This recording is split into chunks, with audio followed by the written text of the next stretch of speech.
But anyway, I just wanted to talk a little bit about the automation and show you that basically it's working. So I'm using this piece of software here, is called Train Controller. Now, other people have asked, why have I switched from iTrain? So I did a tutorial video on iTrain. Why have I switched from iTrain to Train Controller?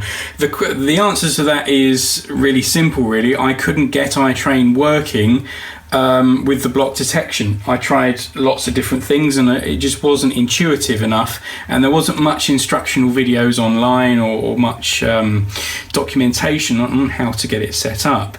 Whereas Train Controller, there was a chap doing a load of instructional videos, and I'll put a link in the description below because his channel is really good, doing loads of instructional videos on how to use Train Controller, how to get it set up, and more importantly, I knew it was going to work with the Z21 and the block detection unit that I'm using, which is this thing here. This is basically what's enabling me to have automation. It's called a DigiKey or a DigiKeys. I'm going to call it DigiKeys because that's a simpler name.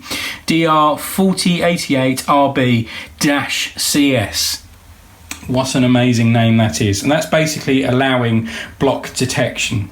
Now, a few of you will remember I didn't want to get into block detection originally. I didn't want to go down the route of block detection because I thought it was going to be too complicated. What I was trying to do was use a much simpler system of just getting the train to do the automation, essentially, without the layout telling the DCC base station where the train was on the layout. Now, that's all well and good if you've got maybe a simple oval and you want to run the train and then stop the train. That's kind of okay, but if you want to do shuttles, you'll start to run into problems, and I'll tell you why. So a few people did comment that the Hornby Elite will do very simple pieces of software automation.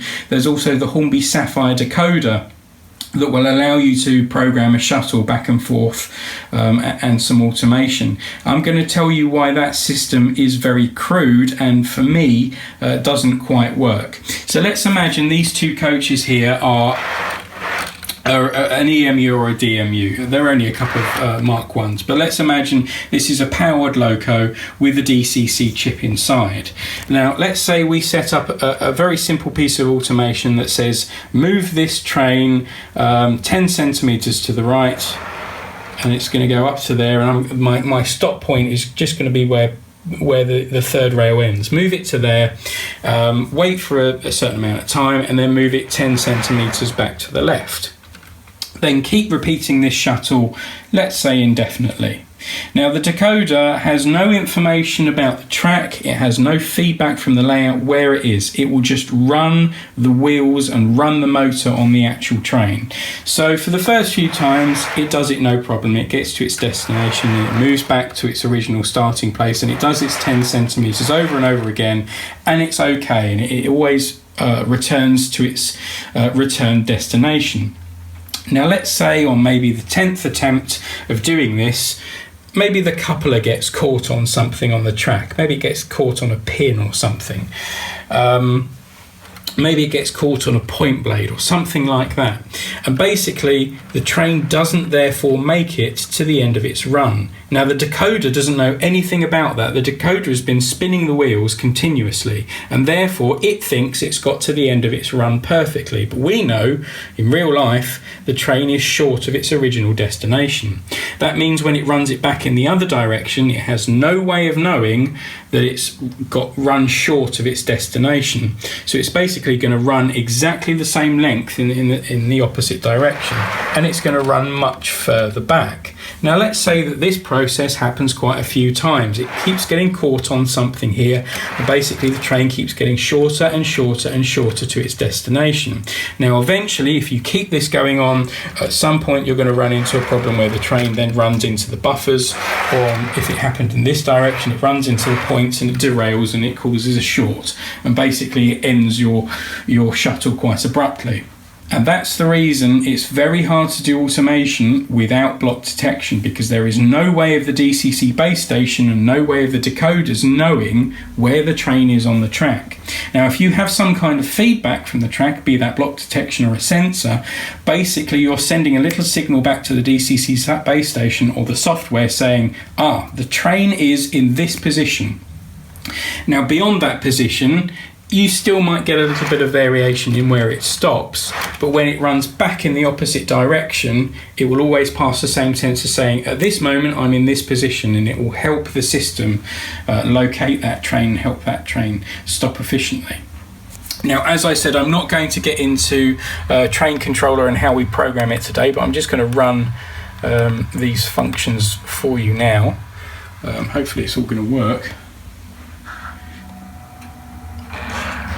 So you can see a train has started to move here. You've seen a train has started to move there. And basically this will run a shuttle. It will run the train from Woodford Wells to Croxley West automatically, and it will hold them.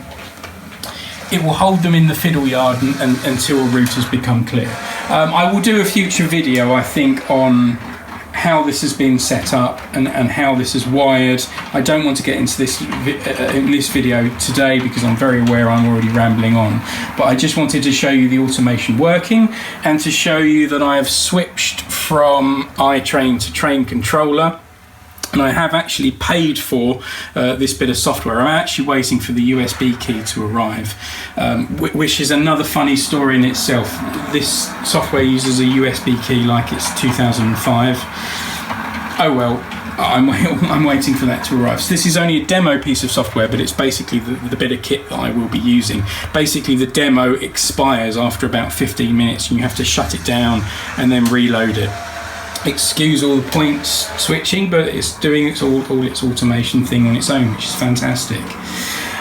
So the reason I've switched from iTrain to train controller, it's because I found this really intuitive to use, and it was really simple and kind of easy to set up. I know a lot of people were saying, yes, but you were very stressed on Twitter of it was working, then it wasn't working. Absolutely, and it's not without its flaws. That's 100% true, but this was the easiest thing for me to get going with, and there was loads of instructional videos on YouTube.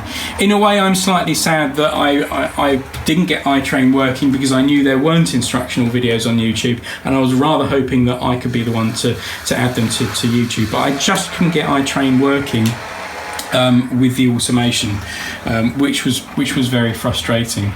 And I think a lot of this is about, if you want to function, if you want it to do something, at a certain point you will just have to bite the bullet and pay for the system that works for you, and that's what I've done. Now, the final thing I want to just mention is somebody said, could you show us some of your locos and do kind of like a roster tour of some of the locos?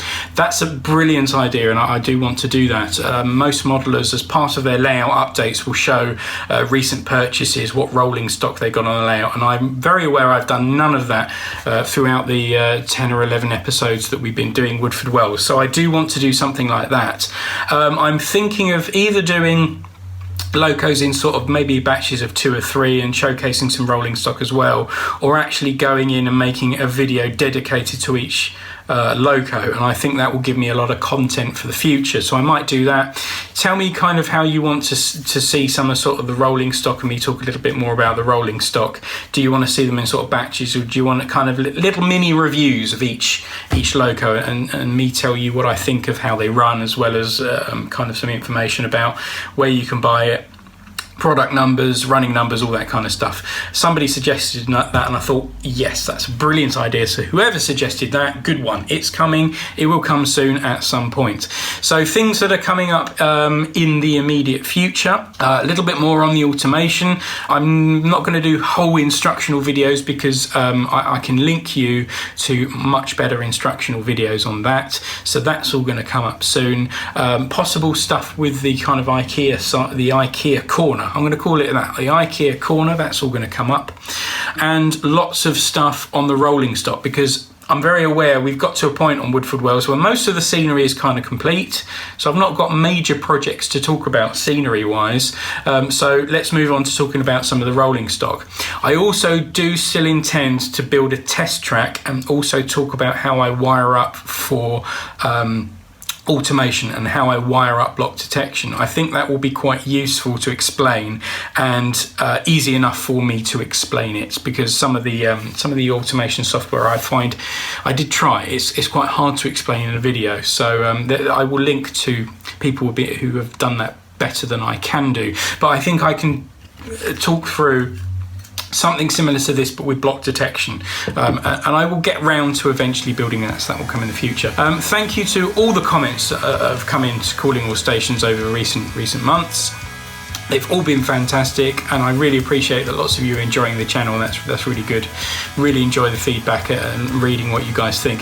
Thanks for the people who watched some of the fun live streams that I did out in Colchester that were completely not about trains, and people were like, why are you doing stuff that's about some weird classic car and some dodgy seaside town in the east coast of Essex?